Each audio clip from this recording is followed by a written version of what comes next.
Pues como luego siempre me paso de tiempo y nos queda poco tiempo y como veis he traído un enorme montón de libros, que no son todos los que tengo de Pedro, pero sí son unos cuantos. Y para intentar hablar en lo que podamos de su trabajo, me he traído aquí unos cuantos que no sé si sabré ordenar, pero que lo intentaré. Eh, bueno, estamos ante uno de los dibujantes, de los creadores más importantes de la historia del cómic español y socialmente hablando, en la parte de sociología podríamos hablar sobre cómic, trascendental, porque formó parte de uno de los equipos creativos más importantes, si no el más importante en la historia del cómic español, que es el CUBE. Que lo formaban tres personas en su núcleo: Saturio, Felipe Hernández Cava, que conocéis todos como guionista también, era el guionista del grupo, y Pedro Arzona. En un momento dado, Saturio se fue y se quedó Pedro Arzona y Felipe Hernández Cava, siguieron siendo el grupo. ¿Cómo fue la creación de aquel grupo? Porque eres una gente joven que ha leído cómics o que ha visto cine. ¿Cómo fue en esos años 60 el plantearse hacer otro tipo de cómic del que se estaba haciendo, ¿no? Porque en lo mejor de los casos se estaban haciendo del K99, 5 por infinito, como obras vanguardistas, digamos, ¿no? Dentro de algo que estaba dominado por la escuela bruguera y todo ese tipo de cómic dirigido al público infantil o juvenil. ¿Cómo es que os metéis en algo como vamos a contar otro tipo de historias con este lenguaje? Perdona, un momento. Tengo verdaderas dificultades para entender lo que me estás contando. Si no te importa, aparte que soy sordo de un oído y medio. Voy a tratar, ¿ahora me oyes? Sí, bien. Resumiendo, ¿cómo es que tres jóvenes de los años 60, en un momento que la vanguardia del cómic sería en España, hecho en España, sería Delta 99, 5 por infinito, Ante, o otro tipo de producciones que era la escuela bruguera y todo esto, vosotros decidís poneros y hacer con este lenguaje que está vinculado básicamente a la infancia y la juventud, hacer otra cosa? ¿Cómo es esto? Contar para otra gente. En principio no fueron 60, fueron 70, que es distinto por la situación política.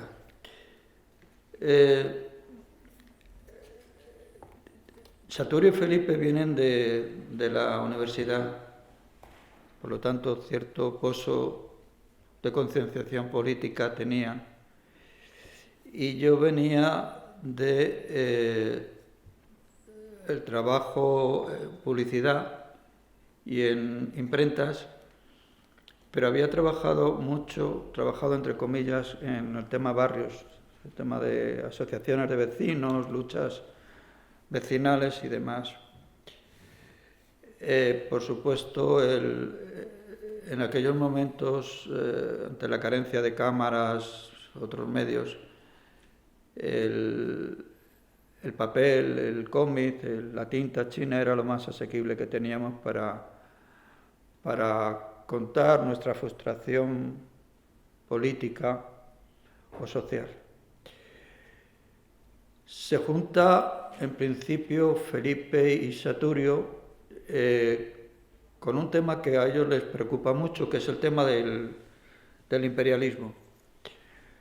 En aquellos momentos, la guerra de Vietnam y todo este tipo de intervenciones de los Estados Unidos en otros países sensibilizaba mucho a la juventud europea y en este caso Felipe y Saturio estaban muy concienciados por este problema y empiezan a hacer una especie de historia casi documental. Se basan en datos, en declaraciones y para ello usan calcos de fotografías, reinterpretación de las fotografías, imágenes ya conocida de los más media, que secuenciaban. Yo estaba haciendo ese tipo de cosas, por otra parte, pero no a nivel de cómics, sino a nivel intervenciones en los barrios y tal, con ese tipo de estilo de fotografía reinterpretada, precisamente con la misma intención de subvertir su contenido primogénito. Yo los conozco en este momento. Acaba de ocurrir lo del Festival de Gijón y yo los conozco por esto.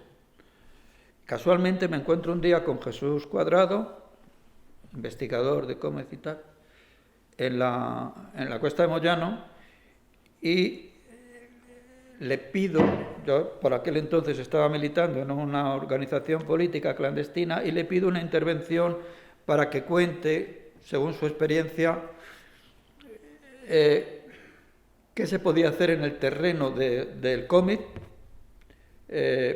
para la lucha social, antiimperialista, antifranquista, lo que fuera.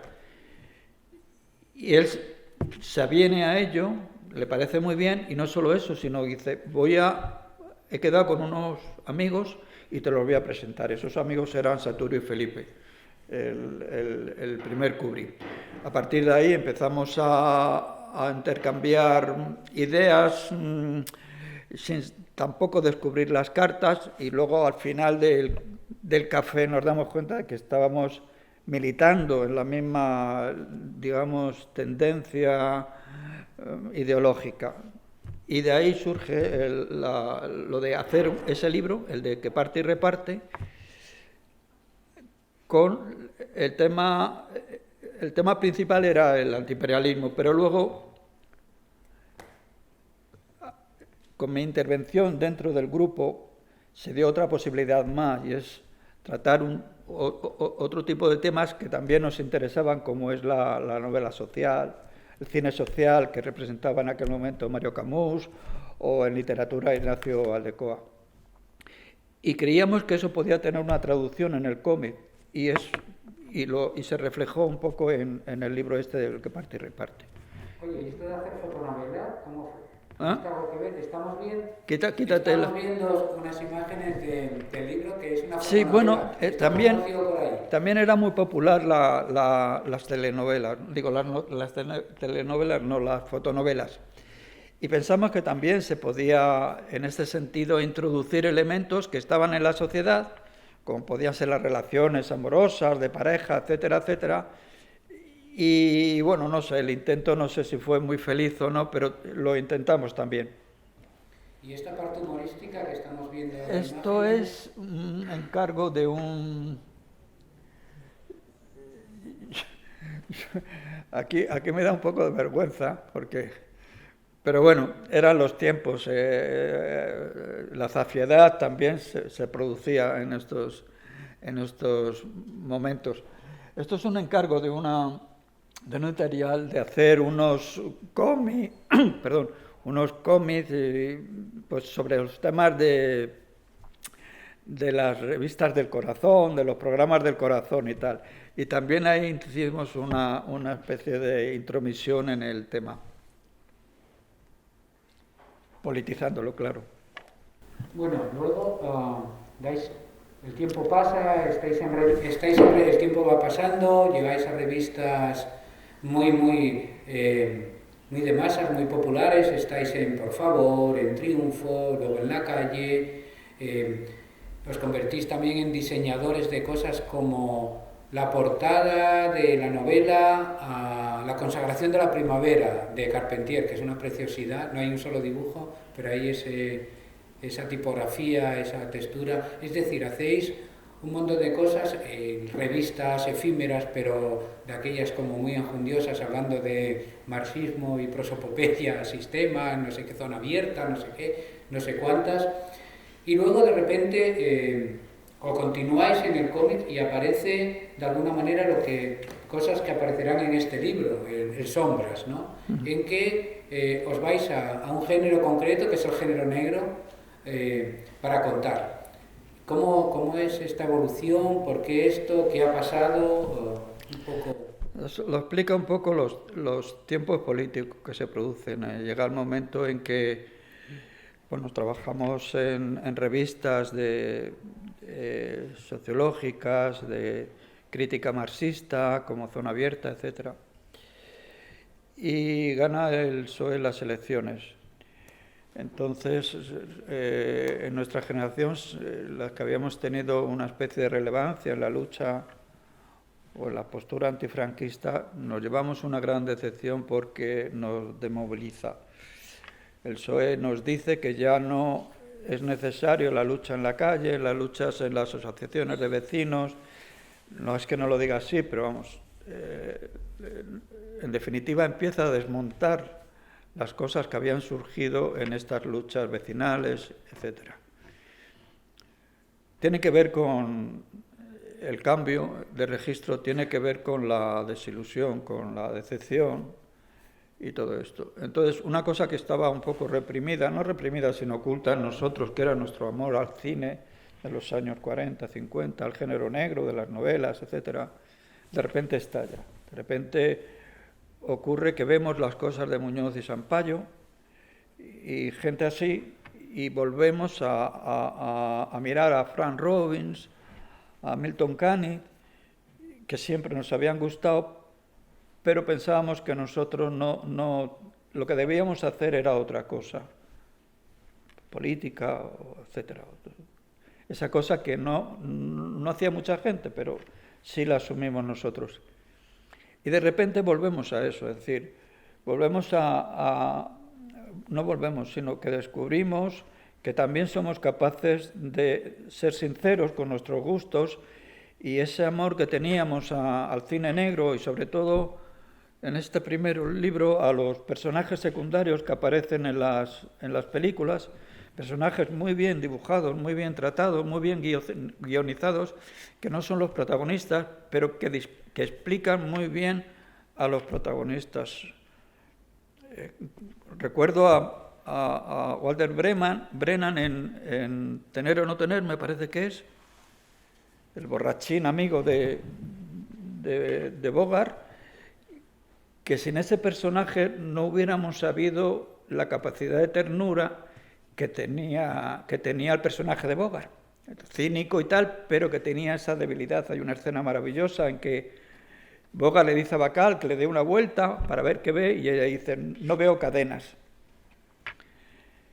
Y luego, cuando Bogart defiende al borrachín, ella irónicamente le dice, creo que sí veo alguna cadena. Es decir, sin el personaje ese no hubiéramos sabido durante toda la película quién era ese cínico realmente. Entonces este libro es una especie de homenaje, de hecho está dedicado a Elisha Cuth Jr., ¿no? Sí. Que es el actor que interpreta al asesino en El halcón maltés. Y hay una serie de personajes en ese tipo de cine que nos fascinaban, porque estaban muy bien escritos, y además tenían una función capital dentro de ese tipo de historias. Y el resultado es sombras. Sombras, ¿por qué? Por eso, porque no son los que están en primer plano, sino los que explican ese primer plano. Una pregunta antes, bueno, dos preguntas. Dos preguntas. Una es, ¿dónde publicáis estos trabajos? En primer lugar, bueno, se recogen en el libro, pero prepublicáis, creo, ¿dónde? Y la otra es, la segunda es, ¿por qué alteraste los dibujos para cuando se realizó la segunda edición? Pero no de ese. De ese también sí. De este se pasó a este. Sí.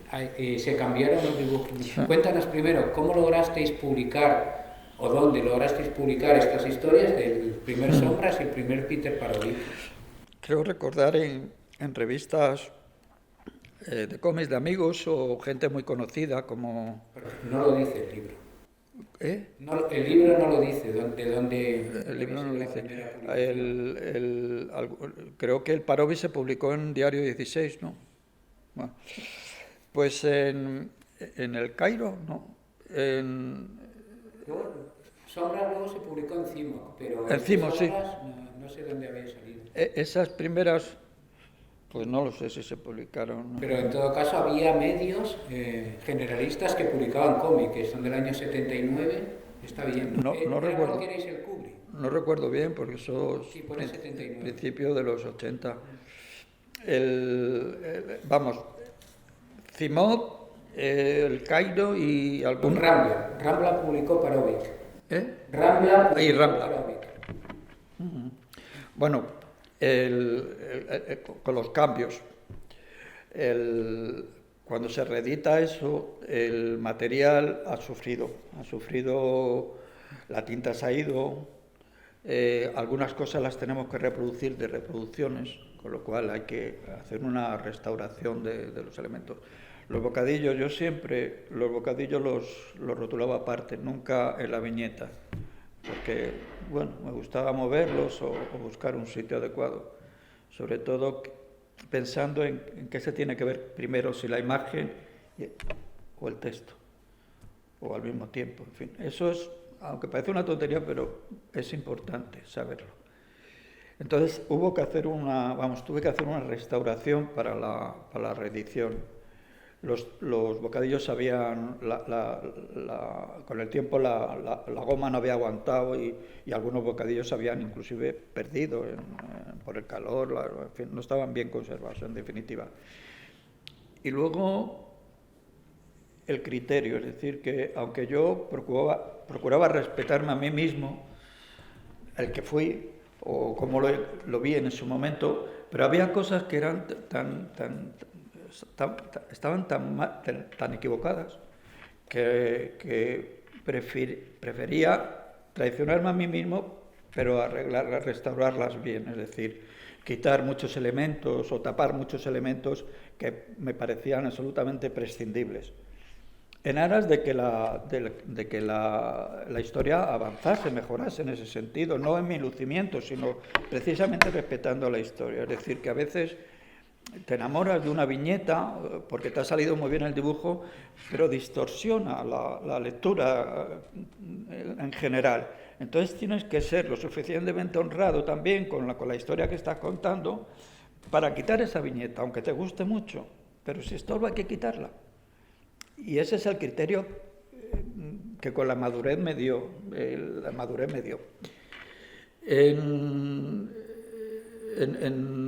¿Hay algún cambio más? No, en ese sentido no. Fundamentalmente los textos y algún cambio de viñeta que estaba mejor antes que después, un remontaje, digamos. ¿Y eso significa que cómo eran los guiones que te hacía Felipe? ¿Cómo? ¿Cómo eran los guiones que te hacía Felipe? Que describía, porque en algunas viñetas cambias cosas y esto, ¿cómo los guiones originales de Felipe Hernández? Bueno, hablábamos... ¿Literarios? ¿Estabais juntos? ¿Cómo era?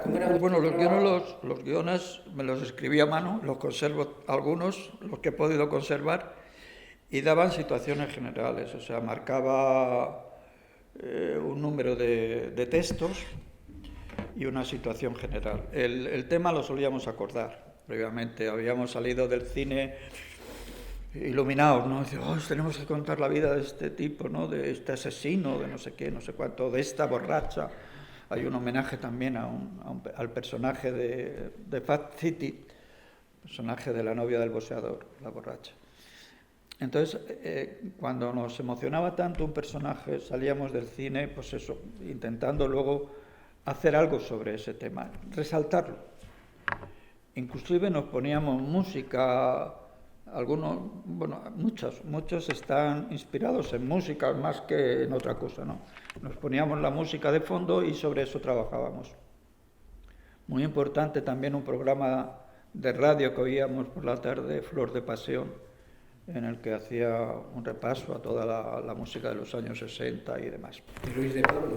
¿De Luis de Pablo? Luis de Pablos. No, Luis de Pablos no. Juan de Pablos, ¿no? Juan de Pablos. Claro.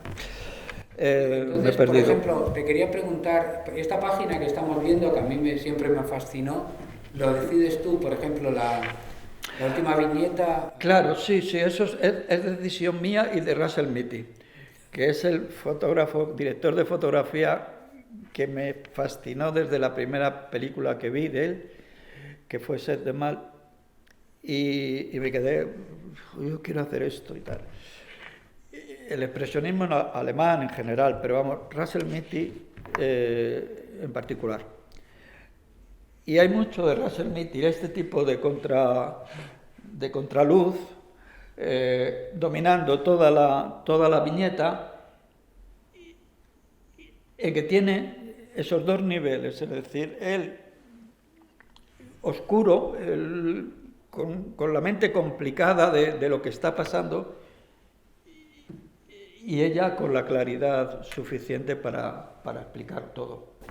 A mí es que esta página me ha fascinado siempre porque el volver absolutamente oscura la cara del personaje, en esta viñeta, altera toda la página en el sentido de que todo adquiere mucha más fuerza. Por ejemplo, el blanco de la primera viñeta, el blanco es lo que se... Claro, es que aquí él descubre una cosa, es que esto también es de Russell Mitty. Russell Mitty, cuando en una serie de entrevistas que hizo maravillosas Antonio Droves sobre el cine de Douglas Sirk, que era el director que más ha trabajado con Russell Mitty,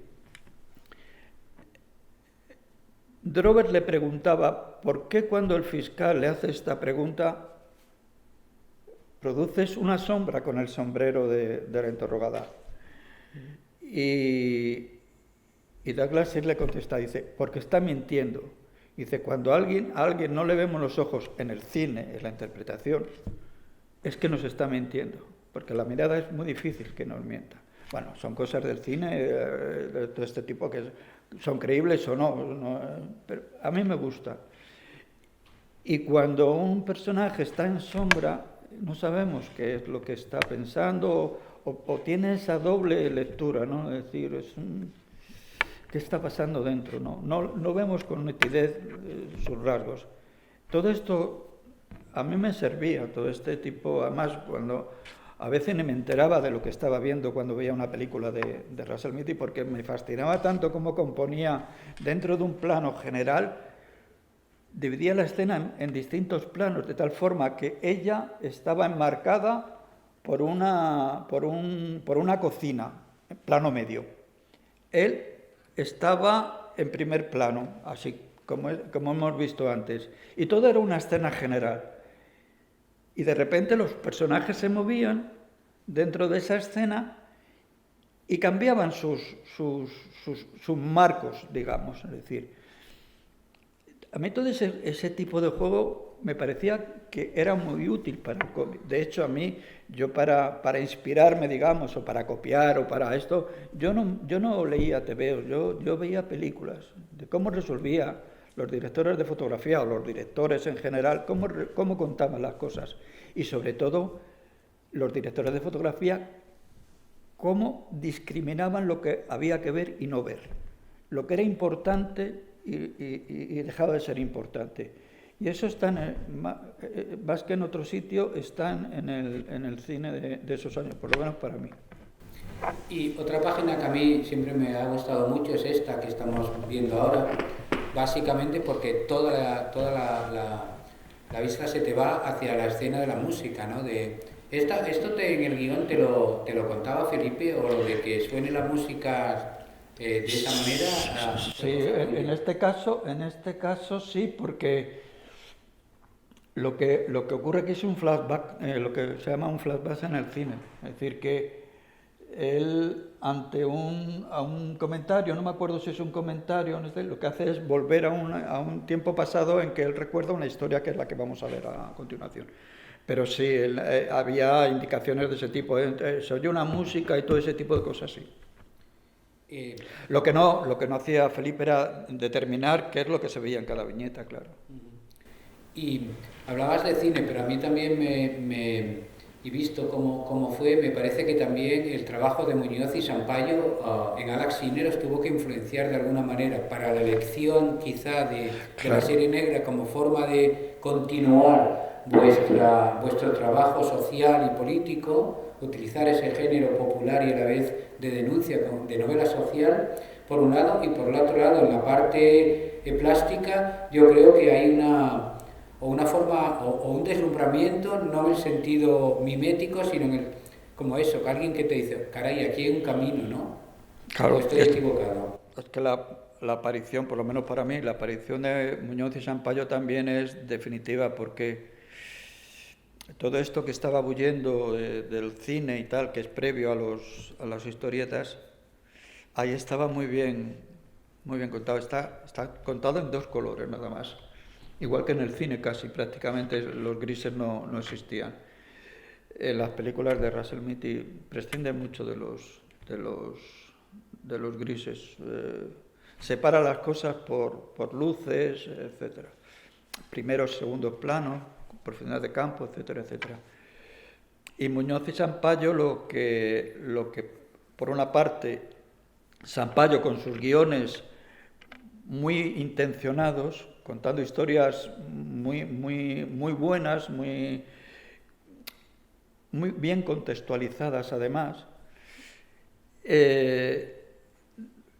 Y por otra parte el dibujo de Muñoz, que es tan expresivo, tan brutal, tan exagerado. Yo nunca he visto así, yo nunca lo haría así, pero a mí me sirvió, sobre todo para quitarme cadenas, porque hay determinada gente que aunque no te gusten, pero sí te quitan ataduras, te quitan... Y dices, pues, si este tipo se atreve a hacerlo y además lo hace bien y tal, ¿por qué no me lo puedo permitir yo? Quitarme esta especie de comisario que llevo dentro y atreverme a hacer ese tipo de cosas. Y la aparición de Muñoz y Sampaio en ese sentido a mí me liberó de muchos prejuicios en cuanto al realismo. Es que claro, cuando te metes a dibujar personajes de una forma natural, pues tienes desde el último pelo hasta el zapato, tiene que ser orgánico, o sea, es decir, tiene que responder todo a un mismo patrón. Entonces, si te metes en un dibujo muy realista, pues tienes que saber dibujar muy bien, de una forma naturalista.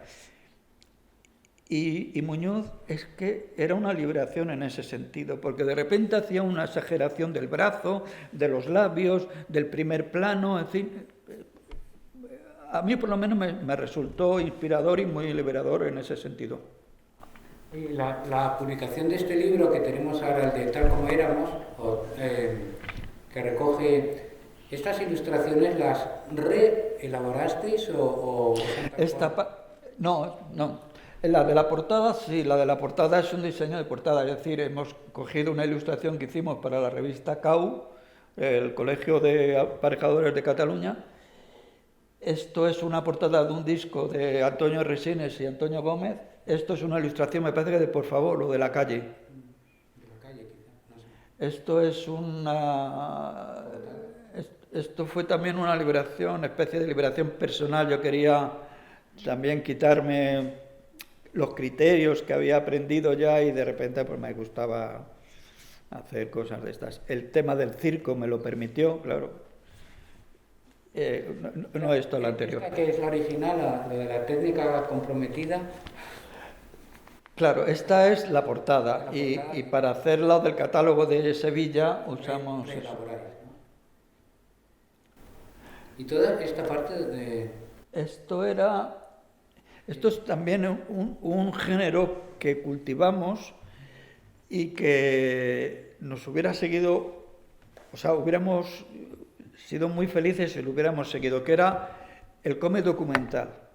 Es decir, cogiendo solamente elementos reales, textos reales, fotos o inspirados en fotos reales, no construir un relato ficticio, sino documentar.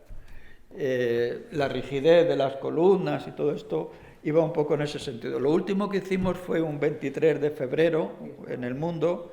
Hicimos una cosa parecida, ¿no? Esto es. Pero esto ya es, yo creo que plásticamente es ya muy diferente, ¿no? Aquí puede haber hasta ordenador, supongo. ¿Cómo? Que esto plásticamente ya es muy diferente, ¿no? Porque hay como ordenador y... ¿cómo? Esto es descaradamente documental, es decir, la representación gráfica de la fotografía es casi fotográfica, no hay ninguna reinterpretación, son, como os decía antes, es casi un documental, ¿no? Lo que pasa es que con respecto a los documentales también hay que establecer cierta distancia, es decir, que hay un margen de interpretación en los documentales que hay que respetar también. Y antes de llegar a esta Marta, la primera Marta, creo que no me han pasado imágenes, pero en un momento dado el Kubrick se termina.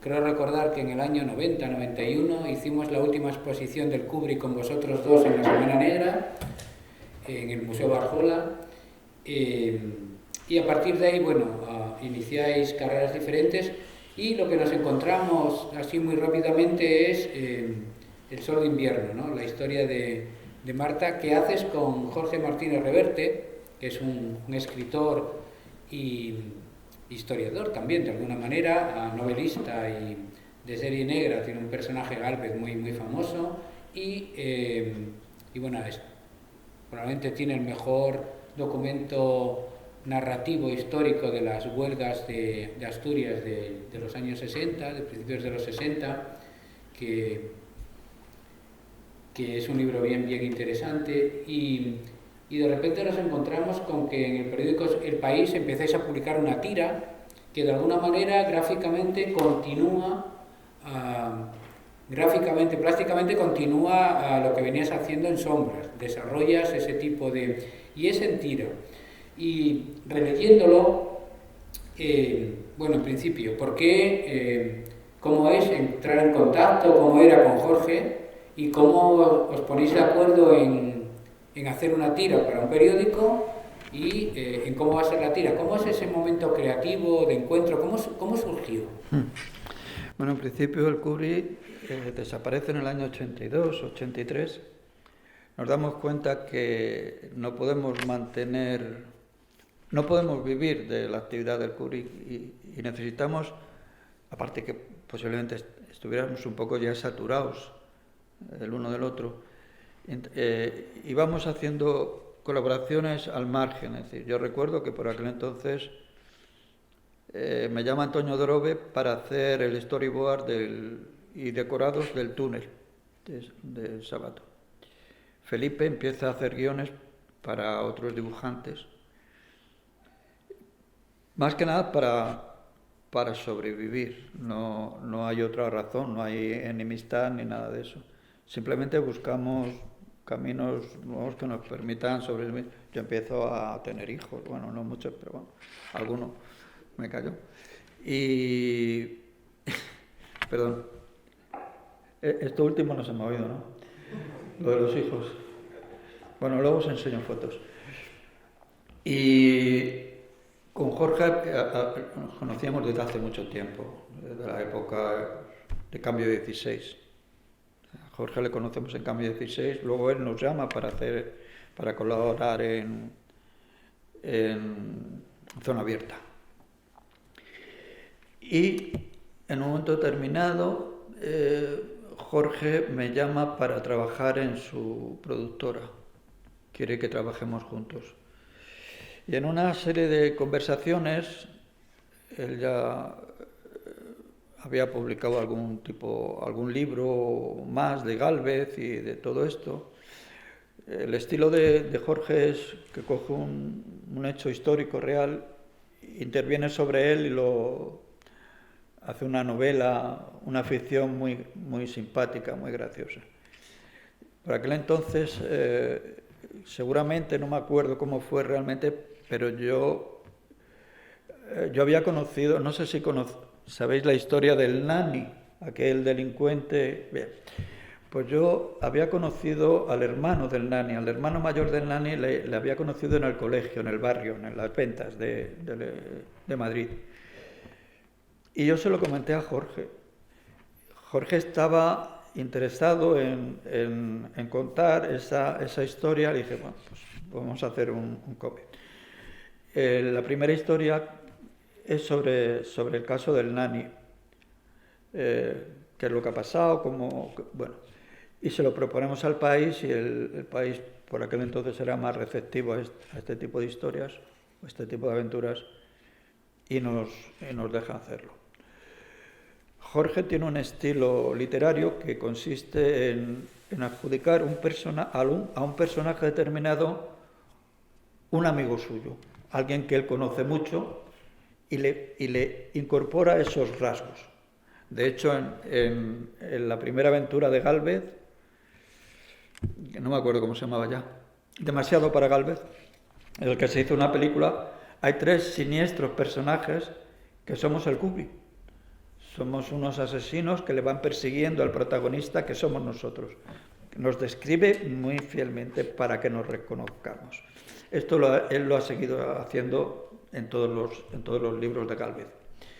Entonces, en esta historia, primera historia, él escribe los personajes y les adjudica a alguien conocido. Vamos, les incorpora las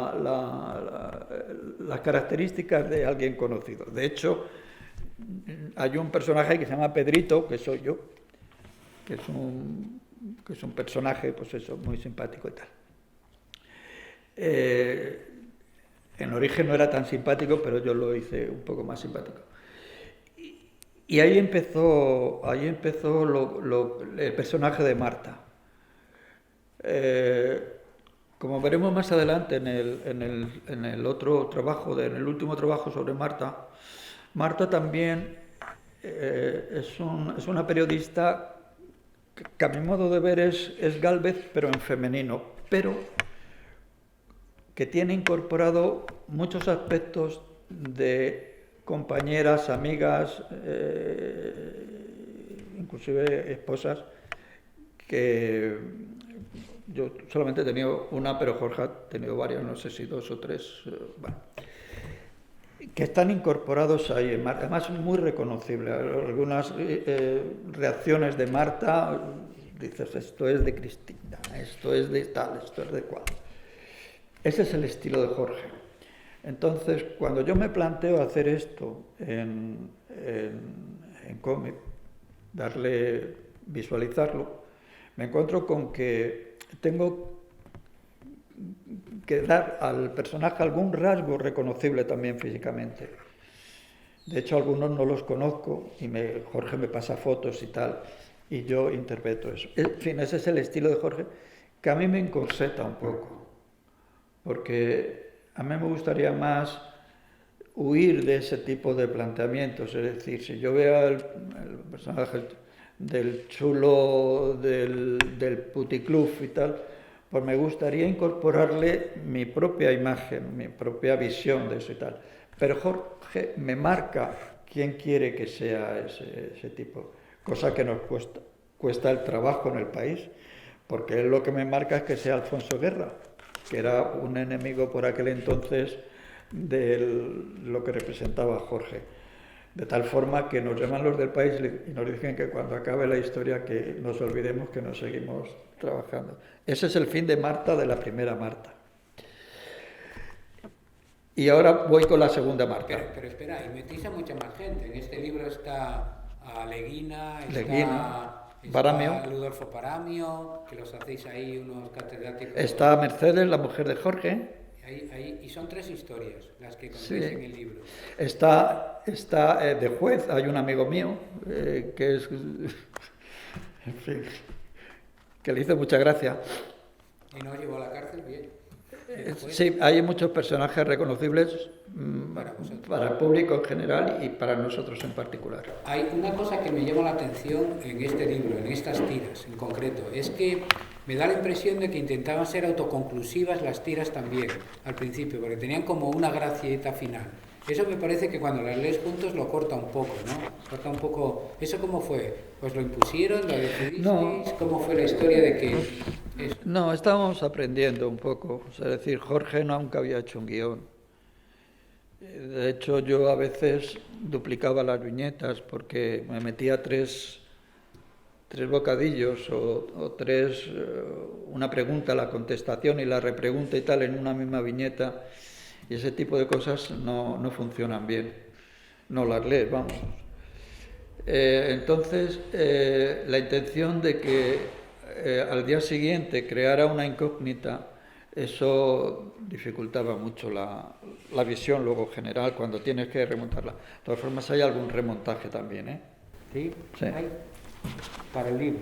Si no, no sería yo. Bueno, luego... Y luego, sí, hablamos de mi libro. Sí, se acaba esta historia, haces algunas cosas más, incluso aquí volvéis en el 11M a hacer una historia también diferente. Habéis hecho en medio de otras cosas de que ya no tenemos tanto tiempo para... Hemos hecho documentales con guión de Felipe. Sí, habéis hecho Luis Candelas, El hombre invisible, otras tiras, por cierto. Las tiras que hicisteis para el país, ya como el Kubrick, las tiras del hombre invisible, ¿esto cómo fue? ¿También fue un proyecto del país? ¿Vosotros se lo ofrecisteis? ¿Cómo fue? No, se lo ofrecimos. Meteros en el humor. Esto tiene su cosa. Hicimos para la revista CAO, hacíamos una página de humor con dibujos sueltos. Y había uno que era una historia muy tonta, ¿no? Había un hombre invisible que anunciaban en el circo, entonces el hombre invisible, que no se veía porque era invisible, se acerca al director de pista y le dice: me tengo que ir porque tengo al niño malo. Y dice: vale, márchate. Y el tipo, el jefe de pista, sigue anunciando el hombre invisible. A mí me hizo mucha gracia. Y le propuse a Felipe que hiciéramos de esa tira un personaje. Y efectivamente, le salieron como 20 tiras, todas divertidísimas. Además, Felipe, por aquel entonces yo había tenido una criatura y le contaba a Felipe pues las cosas de esto, de no dormir por las noches, porque no sé qué. Total, que incorporó al hombre invisible, le incorporó anécdotas mías. Y luego lo que nos planteamos es que el hombre invisible, porque coincidía con el tema de la serie negra y todo esto, era un tipo que habían hecho invisible, es decir, que había funcionado en un momento determinado, pero que ya con la democracia, las elecciones, el triunfo del PSOE, ya no tenía sentido. Entonces lo hacían invisible. Entonces creaban un club de hombres invisibles, entonces estaban todos los destorrados, a veces se metía alguien que no era de allí, que era medio invisible, en fin, era una cosa, a mi modo de ver, muy divertida. Y luego las vicisitudes del hombre invisible con su mujer y con sus niños, pues que, claro, la amiga de su mujer le preguntaba: yo no sé qué ha visto en este hombre, ¿no? No se le ve, y cosas de ese tipo contradictorias. El niño presumía en el colegio de que su padre era un héroe del cine clásico, de terror y tal, y el otro decía: bueno, yo hubiera preferido que fuese el hombre lobo o cosas de ese tipo. Bueno, total, que se lo propusimos al país, teníamos bastante material hecho y les gustó. Un poco el hartazgo del equipo produjo que ya estábamos trabajando cada uno en una cosa distinta y hacíamos la tira para el país. Entonces, no decidió Felipe que se cerrase el círculo y se acabase también esa historia, esa colaboración. De tal forma que, cosa inusual, en ese momento hay un cambio de director en el país, nombran a Joaquín Estefanía, y cuando le comunicamos que no vamos a seguir, Joaquín Estefanía venía con Jorge, es un amigo de la época de Jorge Reverte también, y le dice: hombre, ahora que estoy yo el director, ¿cómo no vais a seguir? Y dije: bueno, pues las cosas son así, convence tú a Felipe y tal. No le puedo convencer. Pues Felipe, cuando se le mete una cosa a la cabeza, es así. Nos volvemos al libro. Volvamos al libro. El libro. Y después... Vuelvo al libro. Al nuevo libro. El libro. Después de un montón de tiempo, en 2016, volvéis al país, Jorge y tú, sí, con el personaje Marta que habéis dejado tiempo antes. A Jorge le proponen en ese verano, que no me acuerdo cuál fue, le proponen 2016, creo. 2016, creo. Le proponen hacer una historia, una novela de verano, porque lo hacían entre varios, o sea, le tocaba uno, y a Jorge le proponen hacer una novela por entregas en verano. y Jorge se inventa o hace una historia que tiene que ver con el libro, pero no con el personaje de Marta.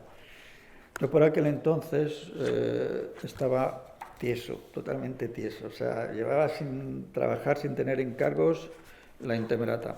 Jorge, sabiéndolo, lo que hace es que, sin yo saberlo, a espaldas mía, envía al país el primer libro, el negro ese, le envía y le dice que les propone retomar el personaje de Marta y hacerlo conmigo.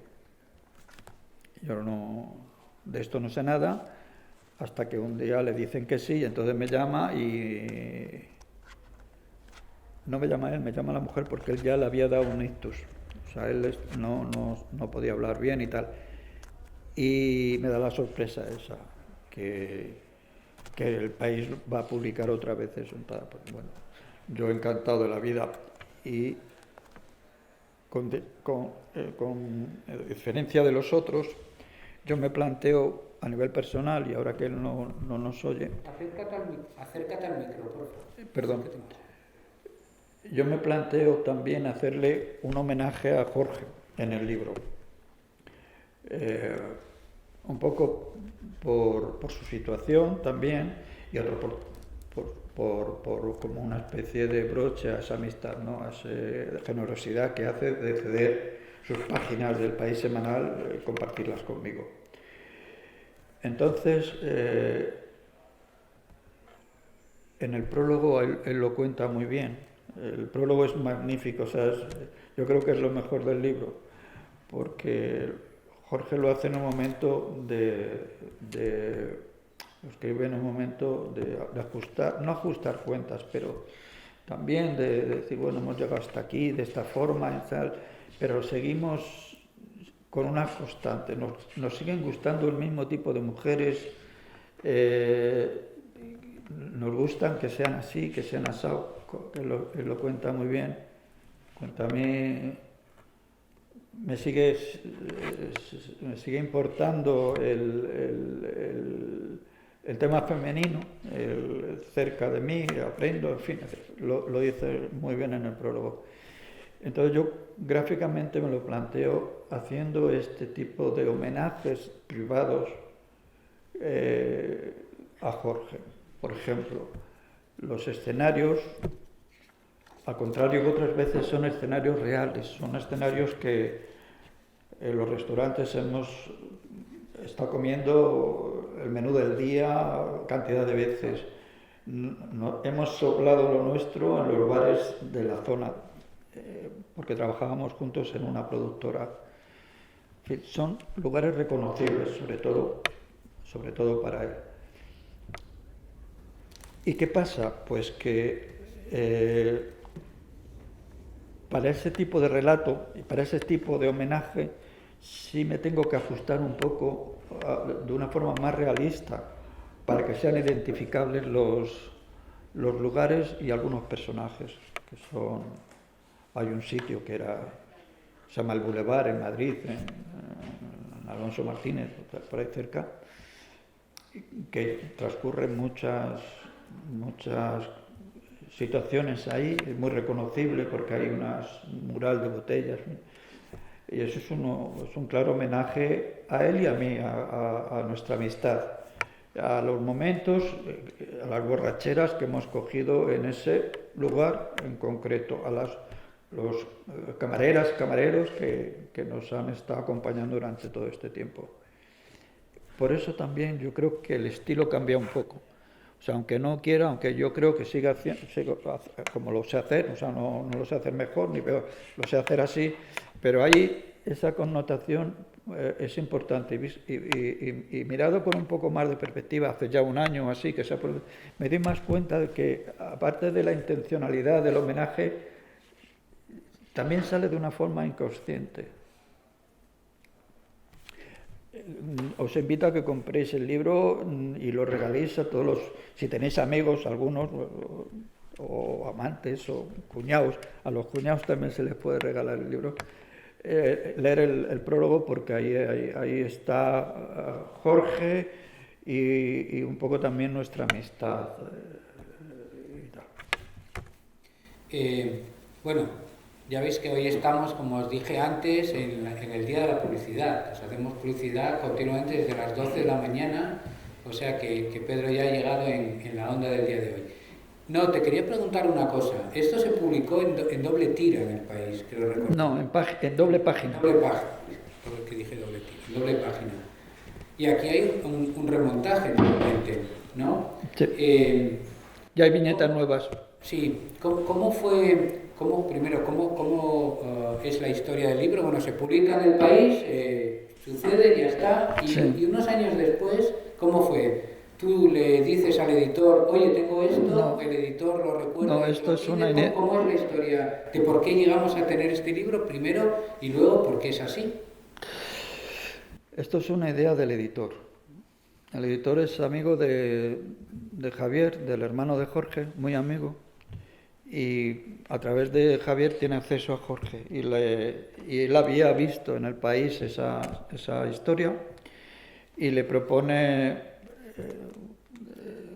Cordelia, el Reino de Cordelia edita mucho gráfico, edita muy bien y mucho libro gráfico. Entonces esta historia le parecía bien. Cuando me lo plantean, como yo conservo los materiales, los originales, siempre los conservo, pues a la hora de adaptarme al tamaño del libro veo que tiene que tener una narración distinta. No es muy costoso de hacer porque con el ordenador el corta y pega se hace muy bien. Y eso también me di cuenta de que le hace falta alguna viñeta, de que la lectura es demasiado precipitada, de que necesita pausas, de que necesita división de la viñeta. Al ser más viñetas por páginas y pasar a otra página, eso tiene un tempo, por lo tanto también hay que ajustar eso, ¿no? Todas esas cosas había que cuidarlas. Y nada, así lo hice. Alguna viñeta más metí precisamente para reforzar esta idea de pausa, de silencios. Es que en casi todas las viñetas, porque como había que publicarlo doble página en el país y tal, y ahí había que contar casi todo, pues había mucho texto, todo ocurría demasiado rápido, muy adecuado también para el contexto semanal y todo esto. No es lo mismo que la tira diaria, que al día siguiente lo puedes recordar perfectamente, pero de una semana a una semana necesitas repasarlo o recortarlas y guardarlas, ¿no? Por lo tanto, el libro es otro tema, o sea, el libro requiere otro tipo de montaje y eso es lo que hice, fue un remontaje distinto. ¿Trabajabas con ordenador? Aparte que también, también por recomendación del editor metimos los dibujos preparatorios, el estudio de personajes, para hacerlo más gordo y poder cobrarlo mejor. Entonces, es una cosa que me parecerá interesante para vosotros, el ver cómo me planteaba los storyboards para luego acabar con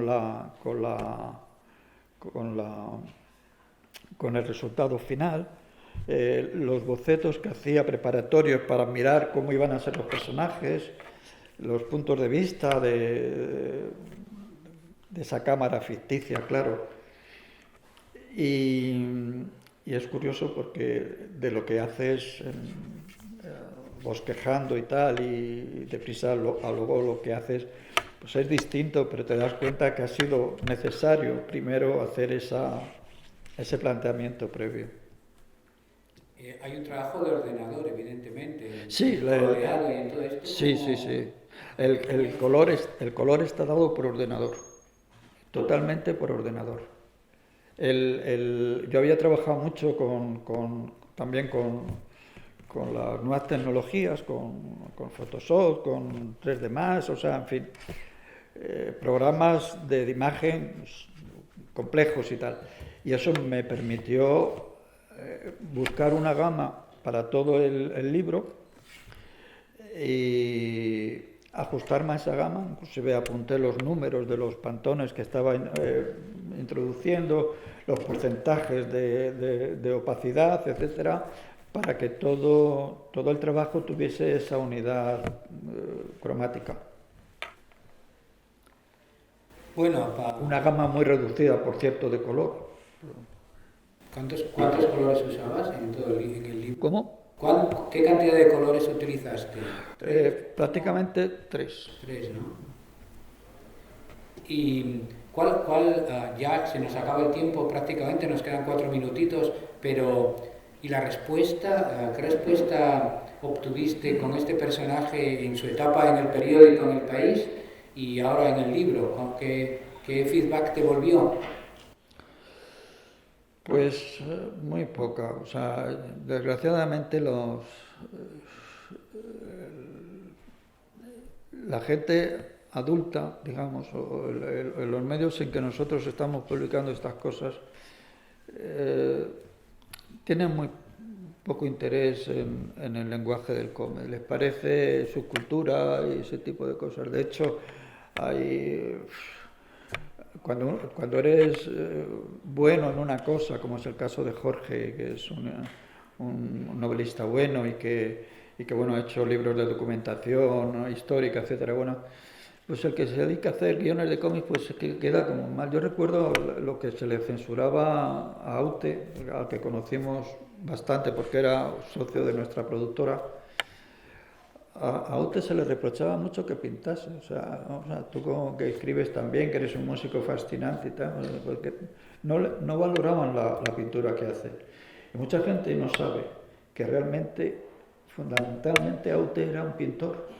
A él lo que le gustaba era pintar, o sea, se pasaba horas y horas dibujando en cuadernos, pero horas y horas, y tiene una cantidad de obra gráfica hecha impresionante.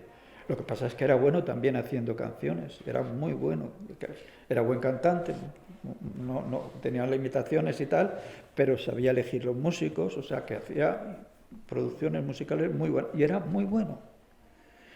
Pero es que a mí como pintor, independientemente que haya cosas que me gusten, pero me parece que es un pintor también a considerar, porque tiene un universo muy propio, muy asentado, con sus obsesiones, como tiene que ser, un universo muy cerrado y tal, girando todo alrededor del sexo, de la mujer, etcétera, y hay que considerarlo. Y volviendo a la pregunta de Ángel, se considera poco cuando has tenido una actividad más o menos brillante en otro tal, que te dediques, como si el hacer cómics fuese una cosa de niños o de aficionados y demás. El problema que tiene el cómic es que no se puede vivir bien de él, eso es lo único. Pero si se pudiera vivir de él, como se vive en otros sitios, pues aquí seríamos campeones, porque hay muy buenos dibujantes. Bueno, y guionistas. Para finalizar, este libro lo presentó en Madrid Marta Sanz, que es una de las mejores escritoras en castellano del siglo.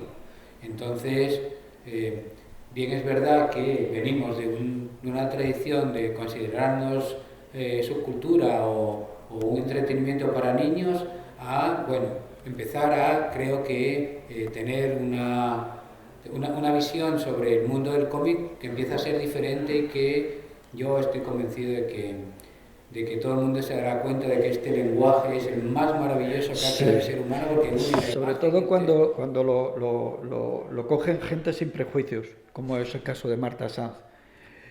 Hizo una lectura del libro que a mí se me caía la baba, porque había visto cosas que son muy difíciles de ver por un lector corriente, común.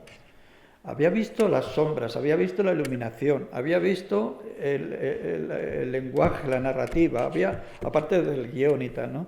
Había visto cosas que solamente ven los especialistas.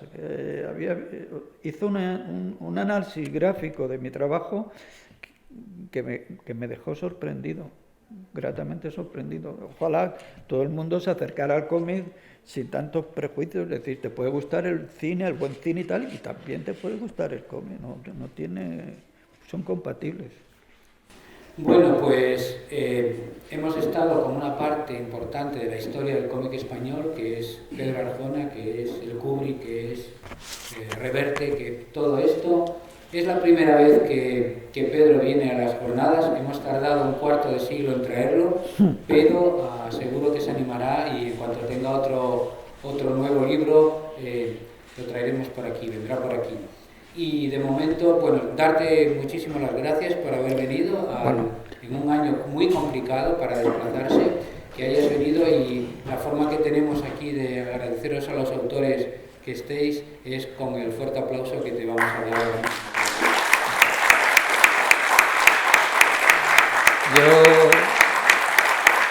Yo quiero agradecer a la organización, a Ángel, amigo de hace un siglo o medio siglo, la oportunidad, sobre todo, más que presentar mi trayectoria y tal, la oportunidad de volver aquí, de volver a Avilés,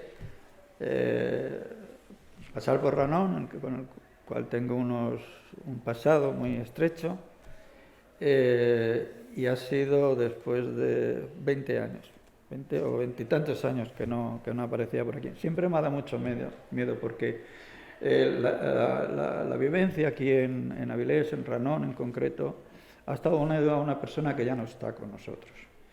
Y tenía mucho miedo. Pero bueno, aquí está.